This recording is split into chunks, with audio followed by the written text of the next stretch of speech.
আমার কিছু স্টোরি আর পোস্ট দেখে তোমরা তো বুঝেই গেছো যে 2 দিন আগে আমার আশীর্বাদ ছিল। তার জন্য টুকটাক কিছু শপিং আমার তখনও বাকি ছিল, যেটা আমরা ঠিক করেছিলাম আশীর্বাদের একদিন আগে তন্ময় যখন বাড়ি ফিরবে তখনই দুজনে একসাথে করব।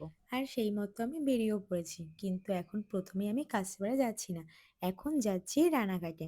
কারণ তন্ময় তখনও রাস্তায় ছিল আর রানাঘাট নেমে ওকে আবারও ট্রেন চেঞ্জ করতে হতো। যেই কারণে আমি মনে করলাম আমি যদি একটু আগিয়ে যাই তাহলে হয়তো আমাদের একটুখানি বেশিক্ষণ দেখাও হবে আর ও একটু খুশিও হবে। আর এটা আমি ওকে পুরো না জানিয়েই এসেছিলাম। সকালে একটা ছোট্ট কারণের জন্য আমার একটু রাগ হয়ে গেছিল। আর ও ভেবেছিল সেই রাগটা আমার এখনো আছে, সেই কারণে আমি ফোন ধরছি না। আর সেই ফায়দাটা আমি নিয়ে এতক্ষণ ওর ফোন ধরিনি।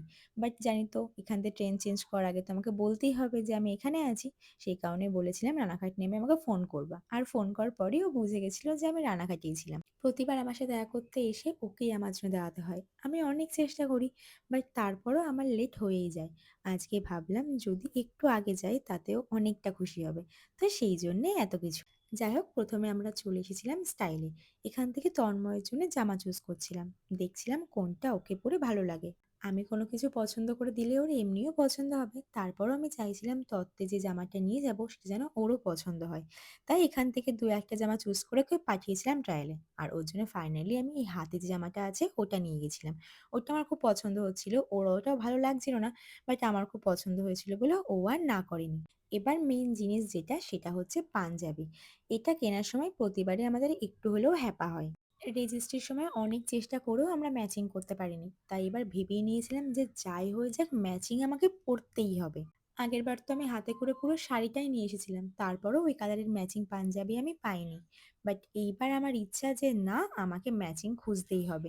আগেরবার যে দোকান থেকে পাঞ্জাবি পছন্দ হয়েছিল ওই দোকানে ১ম এ গেছিলাম। ওখানে পছন্দ হয়নি। তারপরে এই দোকানটায় এসে আমার এই পাঞ্জাবিটা খুব পছন্দ হয়েছিল। আর আমার শাড়ির সাথে খুব সুন্দরভাবে কালারটাও ম্যাচ হয়ে গেছিল।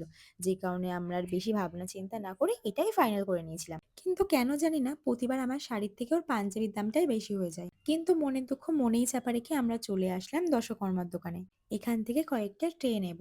আশীর্বাদে তো খুব বেশি লাগে না, তাই ৩-৪টেই ভেবেছিলাম, বাট তারপরও আমার শর্ট পড়ে গেছিল। পরের দিন আমাদের বাড়ির সামনে থেকে আমাদেরকে আবারও ২-১ টা ট্রে কিনতে হয়েছিল। মাঝে যেহেতু আর একটা দিনই বাকি ছিল সেই কারণে আজকেই সবটা গুছিয়ে কিনে নিয়ে যেতে হবে। কারণ পরের দিন বাড়িতে অনেক কাজ, সেদিন আর বাড়ি থেকে বেরোনো যাবে না। আমাদের আশীর্বাদের পরের দিন ছিল হোলি। তাই সেদিন কি জামা পরবো সেটার জন্য আজকেই আমরা একেবারে জামাকাপড় কিনে নিয়েছিলাম। আর আগের দিন মেলাতে ওর জন্য যেটা কিনেছিলাম সেটা এখন ওর হাতে পরিয়ে দিচ্ছি। এখানে ওর নাম আর আমার নাম দুটোই আছে। আমাকে যেহেতু ও নেহা বলে সেই কারণে আমি নেহাটাই লিখেছি। তারপর বাড়িতে এসে আজকে রান্না করা হচ্ছিল ফ্রাইড রাইস আর আলুর দম। আলুর দমটা মাই করেছে, বাট ফ্রাইড রাইসটা আমি মার হাতে হাতে একটু ভেজে দিচ্ছিলাম। ঝটাপট রান্নাবান্না সেরে আজকে একটু তাড়াতাড়ি খাওয়া দাওয়া করে শুয়ে পড়বো। তো আজকের মতো এতটুকুই। দেখা হচ্ছে নেক্সট ভিডিওতে। ততক্ষণের জন্য সবাইকে টাটা।